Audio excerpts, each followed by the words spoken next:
Muy buenas noches, amigos televidentes.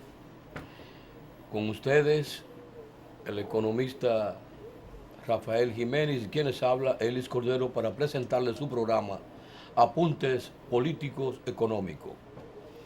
Comentarios económicos, políticos y los comentarios también de la vida social de la República Dominicana. Con un tema muy importante a mediados del programa, el espacio tecnológico a cargo del ingeniero Casimiro Cordero.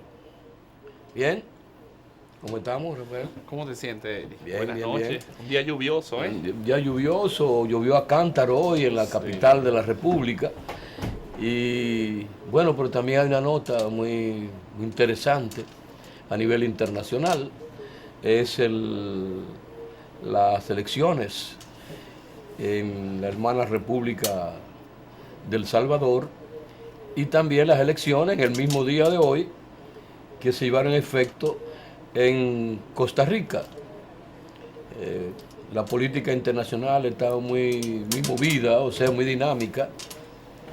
Y sobre ese tema es muy importante desplayar lo que acontece ya a nivel internacional con respecto a la hermana República del Salvador, donde el Faragundo Martí se aparecía aparecía en las encuestas su, su candidato, el, el señor Sánchez Serén, don Salvador Sánchez Serén, que era el vicepresidente de del hermano país salvadoreño, y el señor Quijano, que a pesar del cambio político que hubo no solamente en las elecciones, sino el cambio político que se dejaba entrever entre Arena y el Frente, pues había una serie de problemas políticos, de problemas de mucho acontecer y de muchos problemas dentro dentro del aspecto político social del Salvador. Pero parece que el problema del partido Arena con con los problemas internos que tenía, pues daba un margen mayor al representante, el representante de la política salvadoreña, y jugó un papel importantísimo el presidente Funes, y eso no sabemos cuáles han sido los veredictos a esta hora porque no hemos estado atentos, pues tú sabes que estuvimos acompañando al ex vicepresidente de la República y hoy ministro de Deportes de la República Dominicana, quien era hijo de doña Bérgica Adelaida Mirabal, doña Dede, quien falleció ayer de problemas, una enfermedad ya que tenía varios tiempos sufriendo, y su deceso fue ayer en la tarde y hoy estaba en Capilla Aliente en la funeral Blandino, donde estuvimos dándole el pésame a la familia Mirabal. Y estuvimos allí conversando y se nos fue el tiempo, tuvimos que venir para acá y no hemos dado cuenta de los cables. ¿Qué nos dicen los cables de San José de Costa Rica, de las elecciones, donde el Frente Amplio, que lleva como candidato presidencial a José María Villarta, y el partido oficial, que lleva a Quijano, a Norman Quijano, pues no sabemos cómo está la situación. No sabemos cómo está la situación. No podemos dar el veredicto de quién ha ganado, quién va arriba. Pero nosotros pensamos que hay uno, el partido. Es posible que haya una segunda vuelta en El Salvador. Haya una segunda vuelta en El Salvador. Sí estamos conscientes de que el joven legislador de San José de Costa Rica, pues, con 36 años, una forma de venderse extraordinaria como joven, y había una capacidad política formal que ha llevado a efecto, pues, el Frente Amplio, que es una organización de izquierda allá en San José de Costa Rica. Las encuestas lo daban como ganador en la primera vuelta. Bueno, primero me uno a las condolencias al señor vicepresidente, ex vicepresidente de la República y actual ministro de Deporte, Jaime David Fernández Mirabal, por la pérdida de su extrañable madre. Nosotros desde aquí nos unimos a la condolencia. Cordero, si tú supieras que hoy me gustaría tocar un poquito el tema, vamos a variar un poquito el tema, si es posible. Un tema que yo pienso que es de mucha importancia orientar a la ciudadanía, que es el tema de lo que fue la asamblea que realizó el Partido Reformista Social Cristiano. Fíjense, yo soy partidario de que los partidos tienen que fomentar ante la ciudadanía su credibilidad. En consecuencia, el Partido Reformista Social Cristiano tiene que basar su ejecutoria en lo que es la transparencia, pero ganarse el respeto de la ciudadanía.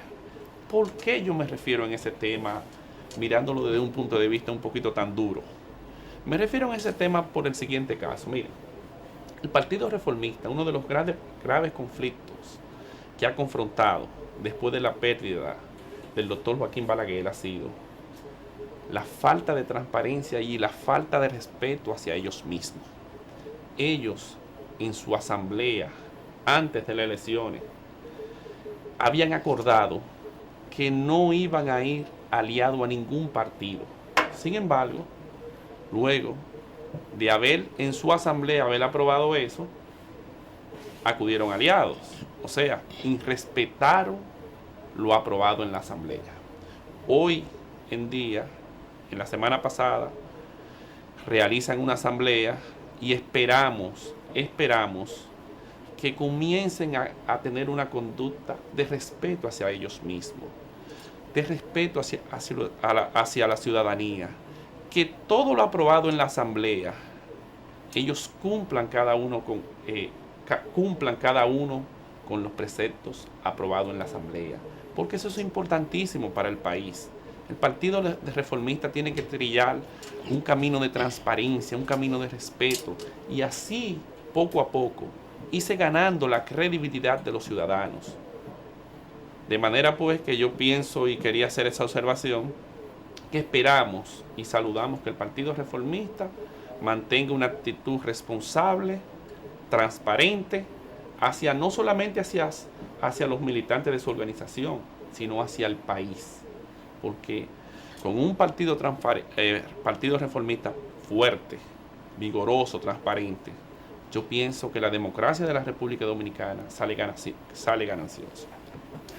Sí, fíjate, hay algo muy importante, y es que tú sabes que la asamblea, o sea, primeramente la asamblea tenía dos candidatos, que esos candidatos estaban favorecidos, estaba muy dividida la votación de la asamblea de los delegados en cuanto al apoyo de Amable Arinti Castro y también el apoyo a Josecito, a Simper Pierre. El consenso que le dio origen, y fue una cuestión que inesperada, los medios de comunicación Rafael Pineda López, en una de sus intervenciones periodísticas, hizo un análisis palmario donde veía que para limar las asperezas que habían entre los dos dirigentes de la misma región, como era el Jacín y Arinti Castro, debía haber un consenso para buscar otro dirigente que, dentro del marco del cariño, del respeto y de la mejor dirección, se buscara a Quique Antún. Eso ese parece que ese análisis caló. Es un análisis que se hizo como un mes antes de la plenaria, y ese análisis parece que caló. Y los medios de comunicación comenzaron a llamar la atención, no solamente la atención dentro de lo interno del Partido Reformista, sino también en el seno del pueblo. Y se dio el consenso, y yo creo que Quique Antún podría hacer un buen trabajo, porque ya antes de eso había hecho un buen trabajo dirigencial unificando la familia reformista. Bien, vamos a la pausa y Volvemos. seguiremos con otro tema. Ya volvemos.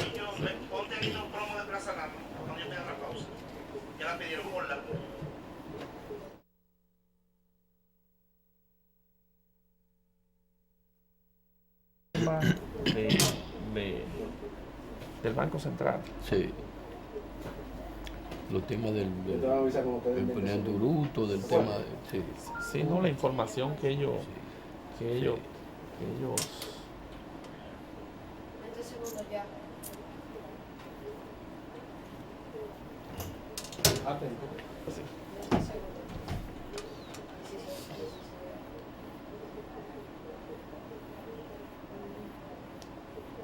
Buenas noches. Miren, vamos a hablar con Lero. ¿Qué tú crees si orientamos un poquito sobre el tema del anuncio del Banco Central de la República, que ha causado un revuelto en la sociedad? Porque muchas personas se preguntan, pero ese crecimiento de 4,1 puntos por ciento, si realmente no se refleja en la ciudadanía. Sin embargo, yo quisiera orientar un poquito en ese sentido a la ciudadanía. Miren, el Banco Central de la República es una institución que tiene un departamento que se llama el Departamento de Cuentas Nacionales. Y ese departamento tiene una supervisión de manera sistemática y una fiscalización de organismos internacionales como lo son el Banco Mundial y el Fondo Monetario Internacional. ¿Qué significa eso? Que si el Banco Central da unas declaraciones desde el punto de vista macroeconómico, son declaraciones que están avaladas tanto por el Banco Mundial como el Fondo Monetario Internacional, que son dos instituciones que están en una fiscalización permanente de las cuentas nacionales de la República Dominicana. Quiero señalar que no solamente el Banco Central de la República Dominicana tiene la fiscalización del Fondo Monetario Internacional y del Banco Mundial, sino que esa fiscalización se da a todos los bancos centrales del mundo. ¿Qué significa eso? Que cuando el Banco Central emite un comunicado, es un aval internacional. Sin embargo, hemos visto un despliegue de instituciones no gubernamentales y de carácter privado, donde han cuestionado la credibilidad de la información del Banco Central. Y yo quiero señalar, y voy a poner un ejemplo para que ustedes se den cuenta de la importancia de esto. Miren, en el año 2000, cuando el Partido de la Liberación Dominicana había experimentado una tasa de crecimiento en esos 4 años de aproximadamente casi 8%, el Partido Revolucionario Dominicano y otras instituciones no gubernamentales también cuestionaban ese crecimiento económico. Y ustedes saben qué sucedió, que cuando llega el Partido Revolucionario Dominicano al poder, ese crecimiento y esa cifra exteriorizada por el Banco Central de la República Dominicana fue la que utilizaron como base para no solamente lograr colocar los famosos bonos soberanos, sino para también lograr concretar empréstitos internacionales con organismos multilaterales. ¿Qué significa eso? Que hay una especie de retórica de todo lo que dice el Banco Central, vamos a utilizarlo en nuestra contra, o sea, no vamos a apoyarlo. Pero Eso se hace bajo la base, no de un criterio profesional, no de un criterio altruista, sino un criterio, vamos a hacer como una retórica de la oposición. Todo lo que dice el Banco Central, vamos a contrarrestarlo. Y yo pienso que al final eso no fortalece no solamente al país, sino no fortalece tampoco la institucionalidad. En ese sentido debemos tener mucho ojo en ese sentido y mucha observación a las declaraciones del Banco Central de la República y recordar siempre que los boletines y los comentarios del Banco Central son comentarios avalados por instituciones internacionales como lo son el Banco Central y el Fondo Monetario Internacional. De manera pues que yo pienso que, Cordero, que debemos en ese sentido apoyar las declaraciones del Banco Central de la República. Tú bien lo has manifestado. Algunos economistas que están en la otra esquina política, no puedo señalar por su nombre, porque no es mi estilo. Sí, no es mi estilo periodístico. Sí. Y menos en estos medios. Por eso no hemos señalado institución. Sí, pero todo el mundo aquí comprende que es una oposición no solamente desde el punto de vista económico al Banco Central, sino a las instituciones que sirven como fiscalización nacional e internacional. Y eso se está llevando a cabo, inclusive traen como condición sine qua non la confusión. E inclusive el CONE se sintió alarmado cuando vio el boletín y vio ese crecimiento del PIB.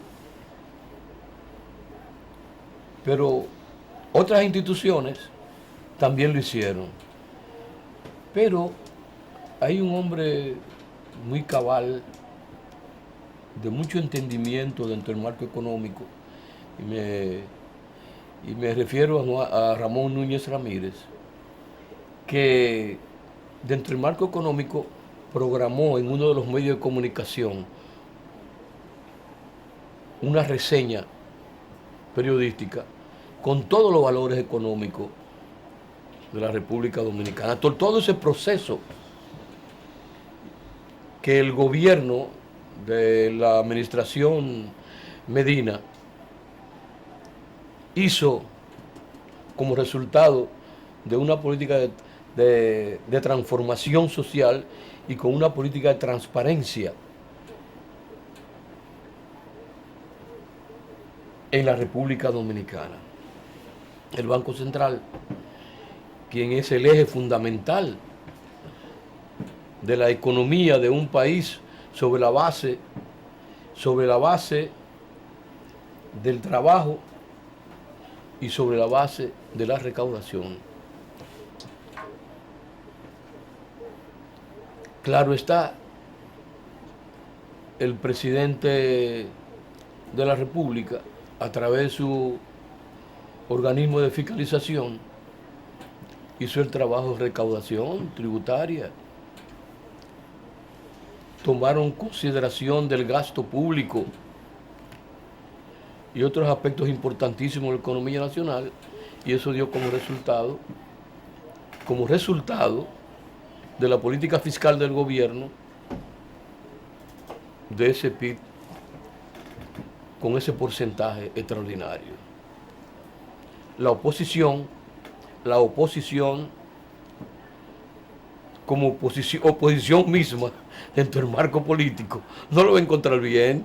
Claro. Todo el tiempo. No, nunca lo va a encontrar bien. Siempre tiene que buscar tela por donde cortar. Eso es una cuestión lógica. Sí, pero Cordero, es verdad lo que tú dices, pero sin embargo yo lo que quiero hacer hincapié es que al final eso debilita la credibilidad de los actores que exteriorizan ese tipo de posición. Y al final la población tiene que tener una orientación clara y fortalecer siempre las opiniones del Banco Central de la República, porque al final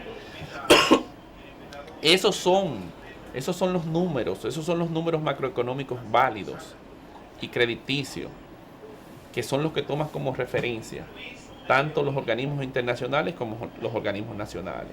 De manera pues que yo pienso que hay que fortalecer al Banco Central de la República, y yo creo que se le hace un flaco servicio en ese sentido, en exteriorizar opiniones que van en contra del Banco Central de la República sin una debida base de sustentación de ese tipo de comentarios. De manera pues que yo pienso que el Banco Central hay que fortalecerlo, hay que apoyarlo, y que la oposición tenga, vamos a decir, que sea un poquito prudente en lo que tiene que ver el cuestionamiento de las cifras del Banco Central de la República.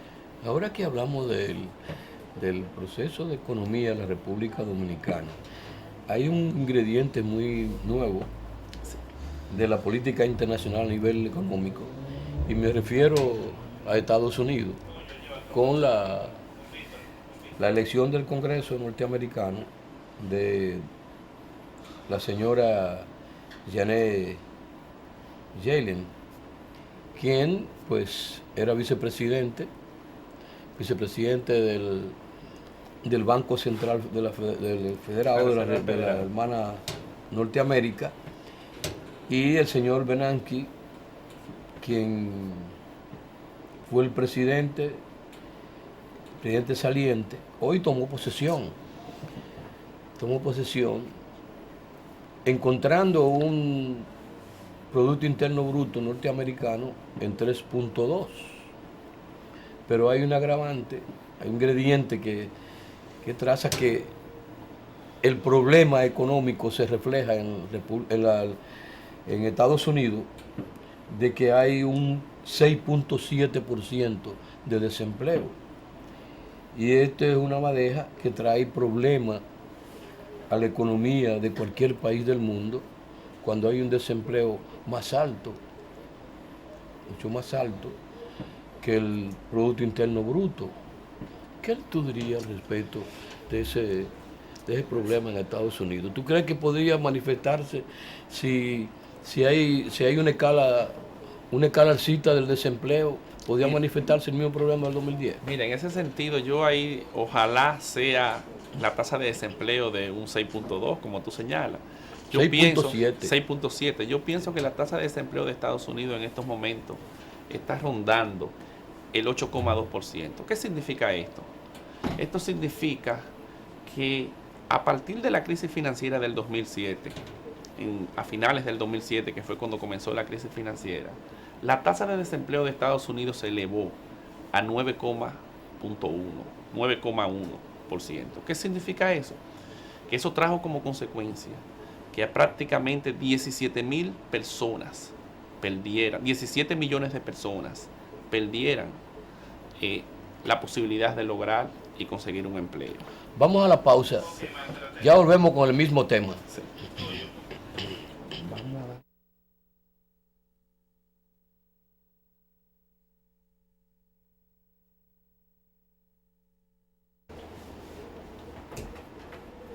Bien, tenemos con nosotros al licenciado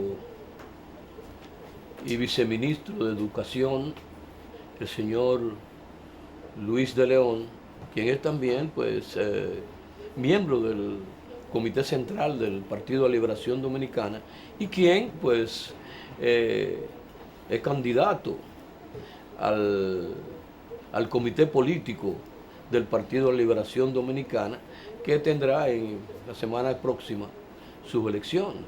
El Comité Central se reunirá para elegir los nuevos miembros que van a completar el quórum del comité político del Partido de la Liberación Dominicana. Buenas noches. Gracias, buenas noches, licenciado Cordero. Buenas noches, licenciado Jiménez. Buenas noches. Ajá. Luis, ya que entramos, para entrar en tema, ¿cuál fue en el tema del octavo Congreso, comandante Norge Botello, que se llevó a efecto por el Partido de la Liberación Dominicana en la semana pasada? y que felizmente terminó según los medios de comunicación, hubo una gran transparencia y el partido salió ganancioso. ¿Cuál es tu parecer? Bueno, el Partido de la Liberación Dominicana, en este 8º Congreso, Norge Botello Fernández lo encuentra en el gobierno después de haber pasado la primera etapa del Congreso, que fue la del conocimiento de los 15 temas fundamentales del partido, que constituyen la plataforma que garantiza la buena gobernabilidad de cara al próximo Congreso, ¿no? El 9º Congreso, después de estos 5 años.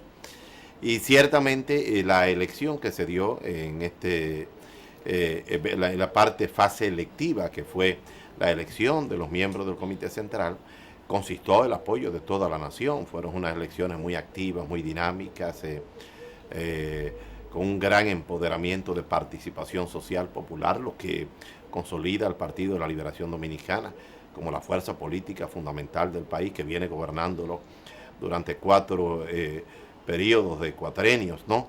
Y que en los cuales la República Dominicana se ha fortalecido en términos económicos, social, ha empoderado la necesidad de fortalecer el desarrollo, el progreso, la equidad social, la institucionalidad. Y en tanto tal nos parece que muestra también una fuerza unida, diferente a las fuerzas que tenemos que nos adversan, una fuerza con un proyecto de nación.